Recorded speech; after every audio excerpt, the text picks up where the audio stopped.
welcome to Great British Ghosts. Today we're in the heart of the Cotswolds. Later on I'll be going to the village of Prestbury, which is said to be the most haunted village in the whole of England.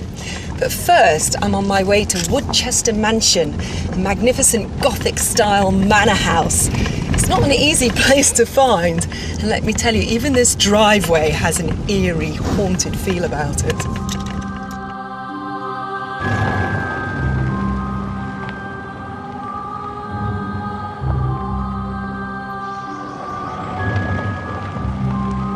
Today's mansion was built in the late 19th century, but sits on the site of a much earlier house which dated back to the 1600s, and the estate itself can trace settlements back to pre-Roman times. But perhaps the most intriguing thing about Woodchester Mansion is that it was never actually finished. The Freemason who built it, William Lee, ran out of money before it could be completed, and it stayed pretty much in the same condition for the last 150 years.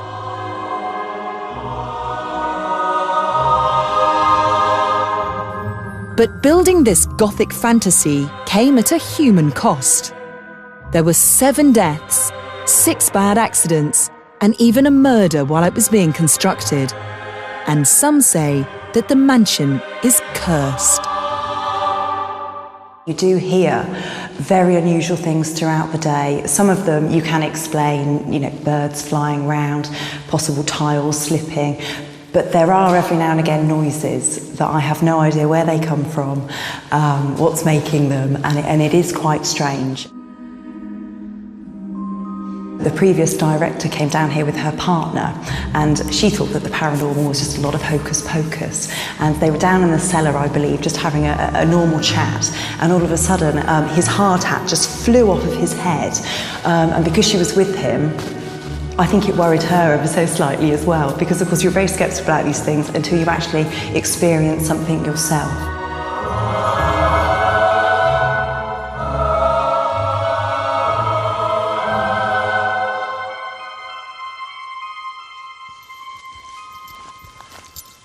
Local historian and paranormal investigator Chris Howley has spent years investigating the ghosts at Woodchester Mansion, and he agreed to show me around. Hi, Michaela. Hi, Chris. Nice How are you? Welcome to Woodchester Mansion. Well, this certainly looks like an eerie part of the house. The whole building is quite eerie. This is one of the hot spots that we're walking into now. This is where we believe we've got a resident poltergeist, one of these spirits that are renowned for throwing things around. So it's quite an interesting part of the building. And have you witnessed that yourself? I have, yes. It was a group of 4 of us. We were coming in from this corridor, the one you've just walked up one night. And as we approached the turning down to the chapel, a stone came out and landed at our feet. So nobody in the corridor. I mean, we looked straight down there. There's somebody messing around, but there was nobody down there at all. And was it coming at you sideways? It just came out of the corridor, about this high off the ground, landed at our feet. No explanation for it. Jeez, it's not as if a bat or a bird could have dislodged it. Well, no, I mean, that's one of the theories. It's an old building. People say if you've got a stone throw, surely it's masonry falling. But that night, definitely not. No explanation. I was completely sceptical 7 years ago of anything paranormal. This building has changed my views. I'm still sceptical of the general things that people jump at and instantly assume as a ghost.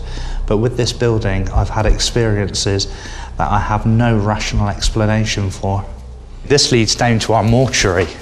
Oh my goodness, well if ghosts are going to hang out anywhere, it's going to be in a mortuary, isn't it? Just through here.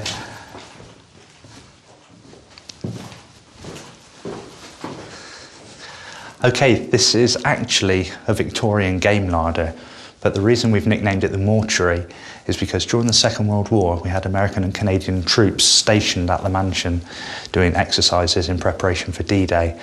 Unfortunately, there was an accident down at the lakes where one of the pontoon bridges collapsed, killing several of the troops. Their bodies were stored in this room prior to being shipped back to America. So we think some of the ghostly apparitions of American servicemen within the building stem from this room. Has anyone actually seen soldier ghosts or spirits? They have. Interestingly enough, 2 years ago, we sent somebody on a lone vigil upstairs at another location, which I will show you later, where they took a picture which appears to be an American serviceman. No way, they've actually got a photograph of him. We've actually got a photograph of him, yeah.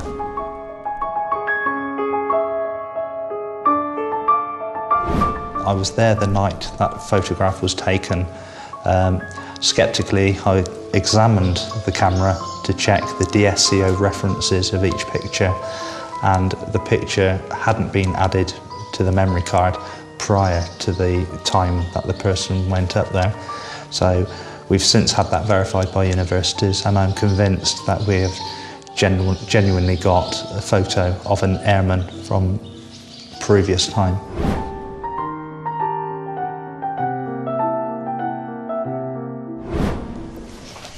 Are there stories all over the house?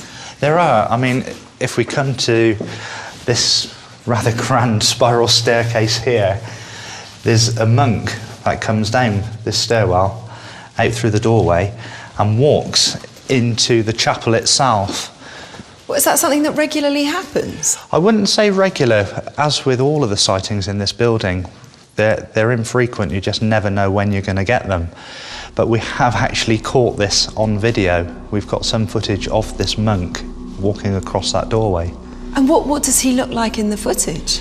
Well, in the footage, it's your typical ghost. It's grainy, but it's just a hooded, shaped figure that glides across the doorway.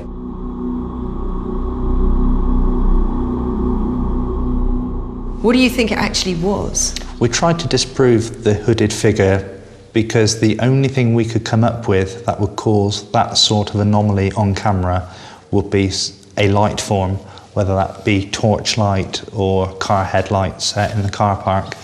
So we reassembled everything the following weekend, and we were trying all sorts. We had torches shining through every window. We had cars turning around in the car park, trying to shine light into the area in as many different ways as we could, but none of them come close to even barely recreating anything on camera.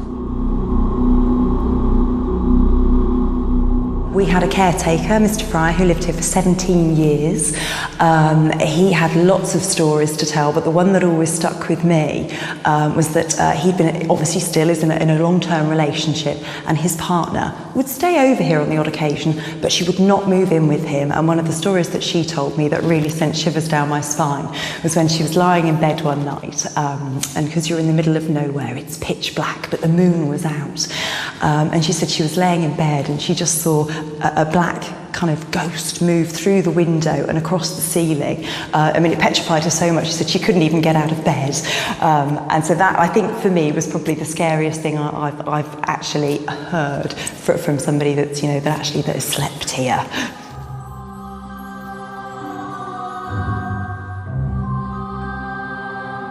Now, what's the one animal you associate with haunted houses? Bats. Bats in the belfry, flying through the darkness, terrifying any unsuspecting visitors. Well, Woodchester Mansion certainly doesn't disappoint.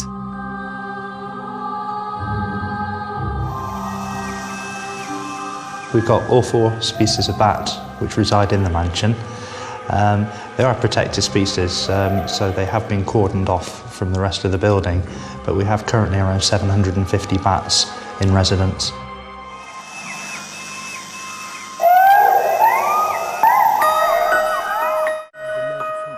Chris Romer is one of the few academics who have made a study of ghosts. He believes that there is something going on at Woodchester Mansion. When I first came to Woodchester, it was as a cynic, because after all, although there was a house here before, Spring Park, this house has hardly ever been occupied, and why would a house where no one had lived been haunted? So I came here really expecting to disprove any ghost stories. And we heard someone coming down. It was just before dawn. Somebody came riding up towards the house, canter, down to a trot, down to a walk. And it seemed to actually go past us, but there was nobody there. We never did find a rational explanation for that. So even an old cynic like me had to say, well, actually that was very, very strange. So was it a genuine ghostly experience? I don't know, but I certainly, having talked to a lot of people over the years, would say that Woodchester is very haunted.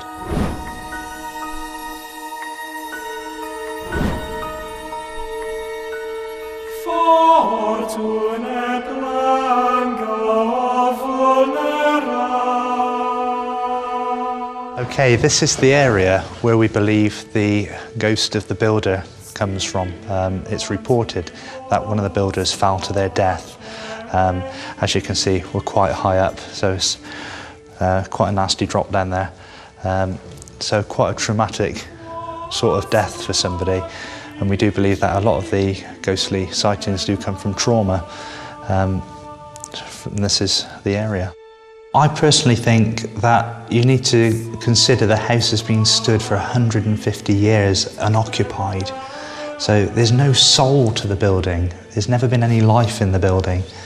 So whether that's the reason the spirits congregate trying to bring life back into this stone shell, I don't know.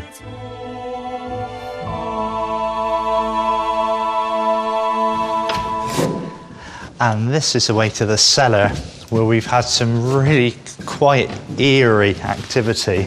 The cellar's always haunted, isn't it? If anywhere's going to be haunted, it's the cellar. I think you're going to like this. The main activity we've had in the cellar seems to be focused in this final vaulted room. I've got to say, it's freezing down here, isn't it? It does add to the atmosphere. So what have you seen down here? This area is quite bizarre. It seems that we have what we like to call an elemental, which isn't a ghost of a person or something that's lived.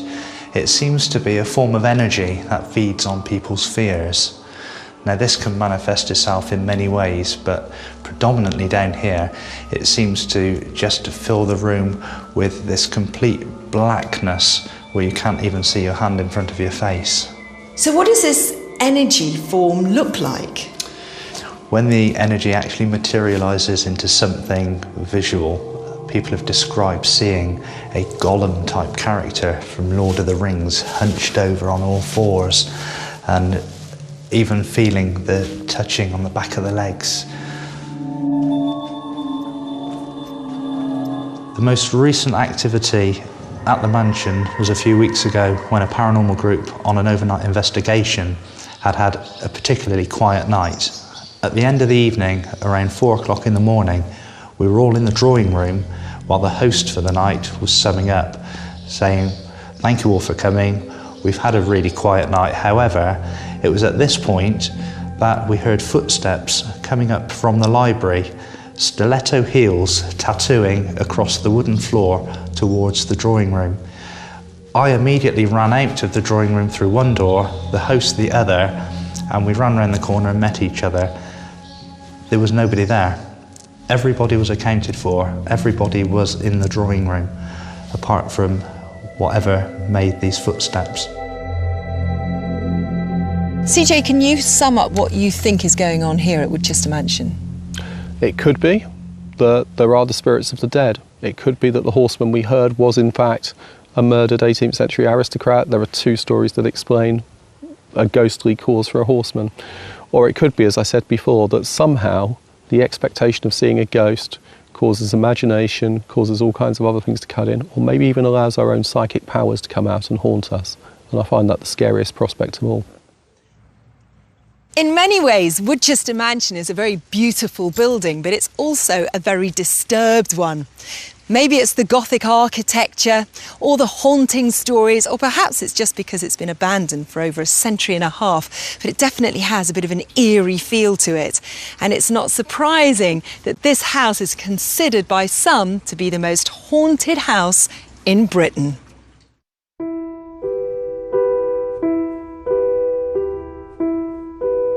This is Prestbury Village near Cheltenham in Gloucestershire, and it's the most haunted village in Britain. There are lots of ghosts that are regularly seen here, from a headless horseman riding through the village to a black abbot who wanders through the graveyard.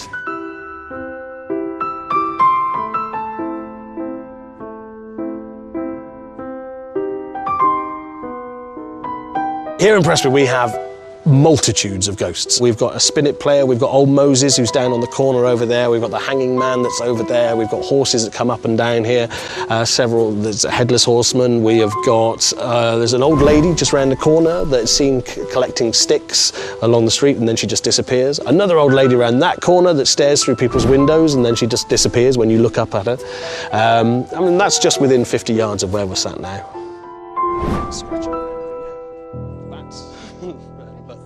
Ross Andrews is a local historian who's written several books about the ghosts in Prestbury, and he agreed to take me on a tour of its most haunted sites. I've seen ghosts as well.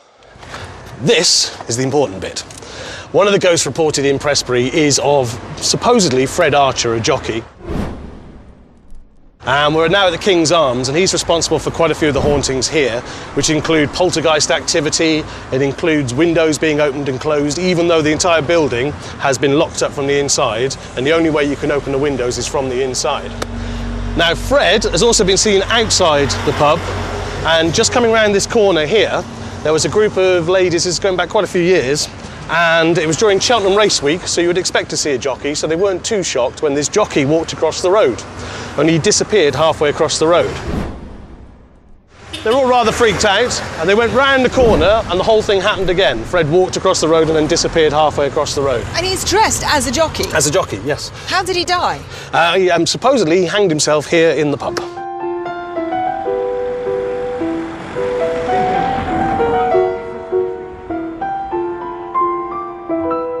So Ross, Prestbury is said to be the most haunted village, is it? Well, there's a lot of places that will lay claim to the same thing, but Prestbury, in my research, I would say has more ghosts per square foot than any other village in the entire country. And that's how it's measured? I would say so, yes. Do you have any idea how many different ghosts you've seen? Well, when I've done the research, in the last 20 years, I would say you're looking at about 30 or more separate incidents, at least of separate ghosts, that is. Well, that's a lot of ghosts. Well, yeah, indeed. And for a ghost hunter like myself, it's the perfect place to go to.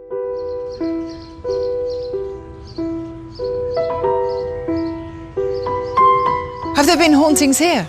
Yes, and it's rare, actually. Most graveyards aren't actually haunted, whereas this one has possibly one of the world's most famous ghosts in it. Really? This one's called the Black Abbot, and he starts walking through the village, and he always starts off here, ends up walking down to the high street, and as they walk along the high street, he ends up in a place called Reform Cottage, and that's apparently where all the monks were buried. The theory is you can see him at Christmas time, Easter time and All Saints' Day, supposed to wander through the village, but so many people have reported him all times of the year, in the middle of the day, middle of the night.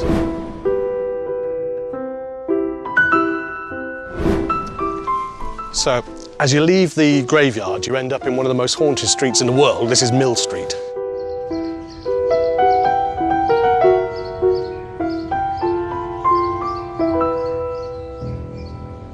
Right, well, this street here is notorious for hauntings, including the plough in here, but my favourite ones are actually outside. We have a marching army that comes down here. It gets heard more than seen. I was going to say, no one surely has seen a whole marching army. Yep, yeah, in the fields behind here, they've seen an army marching across. Really? But they've heard it marching up and down this road. And one story is a man was walking his dog along here, which is a rare occurrence anyway, and the dog just wouldn't move as these soldiers were marching along, at which point they stopped marching and then the dog sort of ran off.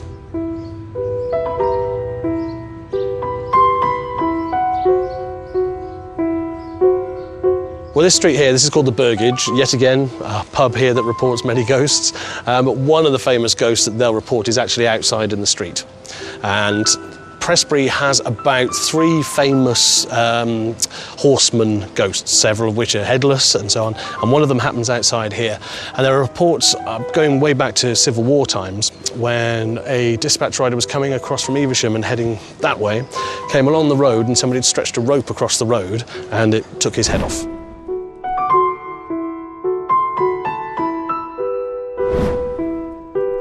The local residents are proud that Prestbury is said to be the most haunted village in Britain, and many have their own ghostly tales to tell. But when I came home early one morning, I was coming down the high street, coming around the corner in my car, literally got 15 yards around the corner, and there's a black solid monk-like figure stood in my lane, not moving, not flinching. So didn't know what it was, basically drove round it, headed off. I don't know where it went.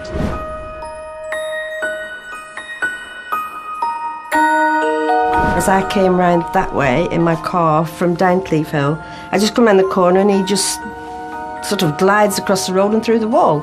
I thought, oh, happy, that's nice. But you're not frightened. No, you just think, None oh. of them frighten us. I don't think No. anybody's frightened of any of the experiences they've had in the village. Nobody sort of goes around quaking or anything. It's just part of village life, really.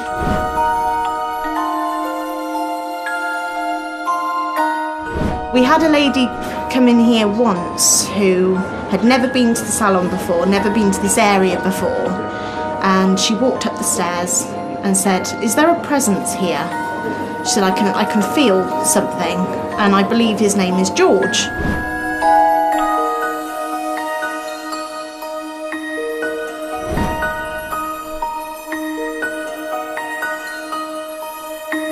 Well, they say that village life is full of interesting characters, but I think most people expect them to be live ones. Here, however, there's a whole host of fascinating ghostly characters too, which are just part of the rich tapestry of Prestbury village life. Stick around here for long, you don't know who I might bump into. See you next time. Bye-bye.